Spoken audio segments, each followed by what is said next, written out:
Atos dos Apóstolos, capítulo 9. Conversão de Saulo.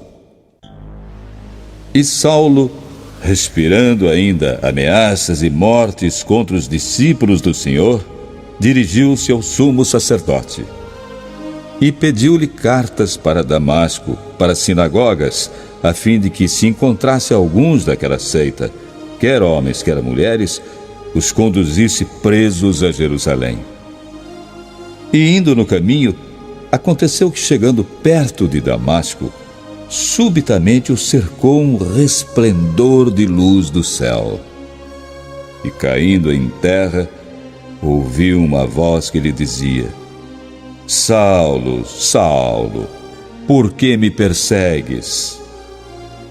E ele disse: Senhor, quem és? E disse o Senhor: Eu sou Jesus, a quem tu persegues. Duro é para ti recalcitrar contra os aguilhões. E ele, tremendo e atônito, disse: Senhor, que queres que eu faça? E disse-lhe o Senhor: Levanta-te e entra na cidade, e lá te será dito o que te convém fazer. E os homens que iam com ele pararam espantados, ouvindo a voz, mas não vendo ninguém. E Saulo levantou-se da terra e, abrindo os olhos, não via a ninguém. E, guiando-o pela mão, o conduziram a Damasco. E esteve 3 dias sem ver, e não comeu nem bebeu. E havia em Damasco um certo discípulo chamado Ananias. E disse-lhe o Senhor em visão: Ananias. E ele respondeu: Eis-me aqui, Senhor. E disse-lhe o Senhor: Levanta-te e vai à rua chamada Direita, e pergunta em casa de Judas por um homem de Tarso chamado Saulo, pois eis que ele está orando. E numa visão ele viu que entrava um homem chamado Ananias, e punha sobre ele a mão para que tornasse a ver. E respondeu Ananias: Senhor, há muitos ouvi acerca deste homem, quantos males tem feito aos teus santos em Jerusalém. E aqui tem poder dos principais dos sacerdotes para prender a todos os que invocam o teu nome. Disse-lhe, porém, o Senhor: Vai, porque este é para mim um vaso escolhido, para levar o meu nome diante dos gentios e dos reis e dos filhos de Israel. E eu lhe mostrarei quanto deve padecer pelo meu nome. E Ananias foi e entrou na casa, e impondo-lhe as mãos, disse: Irmão Saulo, o Senhor Jesus, que te apareceu no caminho por onde vinhas, me enviou para que tornes a ver e sejas cheio do Espírito Santo. E logo lhe caíram dos olhos, como que umas escamas, e recuperou a vista. E levantando-se, foi batizado. E tendo comido, ficou confortado. E esteve Saulo alguns dias com os discípulos que estavam em Damasco. Saulo prega em Damasco. E logo nas sinagogas pregava a Cristo, que este é o Filho de Deus. E todos os que o ouviam estavam atônitos e diziam: Não é este o que em Jerusalém perseguia os que invocavam este nome, e para isso veio aqui, para os levar presos aos principais dos sacerdotes? Saulo, porém, se esforçava muito mais e confundia os judeus que habitavam em Damasco, provando que aquele era o Cristo. E tendo passado muitos dias, os judeus tomaram conselho entre si para o matar. Mas as suas ciladas vieram ao conhecimento de Saulo, e como eles guardavam as portas, tanto de dia como de noite, para poderem tirar-lhe a vida.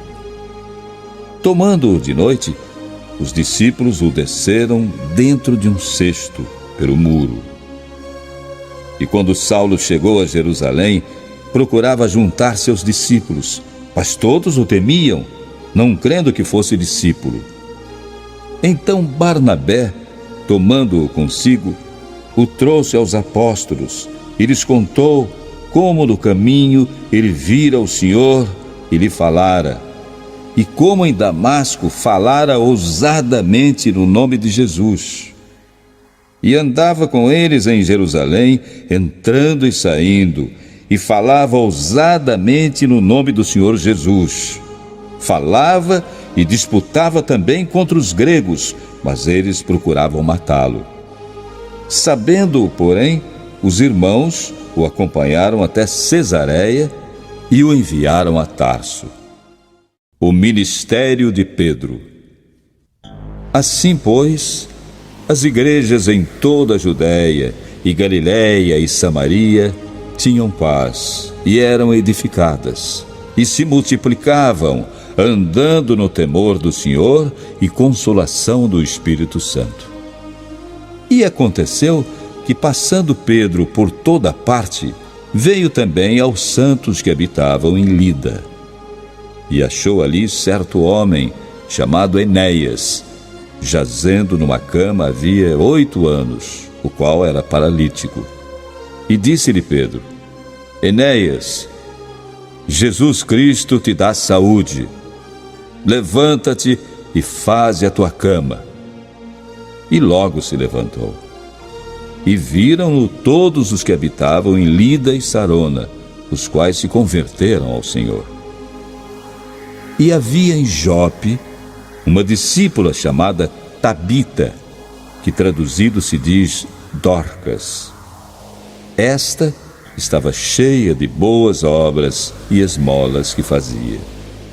E aconteceu naqueles dias que, adoecendo, ela morreu. E tendo-a lavado, a depositaram num quarto alto. E como Lida era perto de Jope, ouvindo os discípulos que Pedro estava ali, lhe mandaram 2 homens, rogando-lhe que não se demorasse em vir ter com eles. E Pedro, levantando-se, foi com eles. E quando chegou, o levaram ao quarto alto, e todas as viúvas o rodearam, chorando e mostrando as túnicas e roupas que Dorcas fizera quando estava com elas. Mas Pedro, fazendo sair a todos, se pôs de joelhos e orou. E voltando-se para o corpo, disse: Tabita, levanta-te. E ela abriu os olhos, e vendo a Pedro, assentou-se. E ele, dando-lhe a mão, a levantou, e chamando os santos e as viúvas, apresentou-lhe viva. E foi isto notório por toda Jope, e muitos creram no Senhor. E ficou muitos dias em Jope com um certo Simão, curtidor.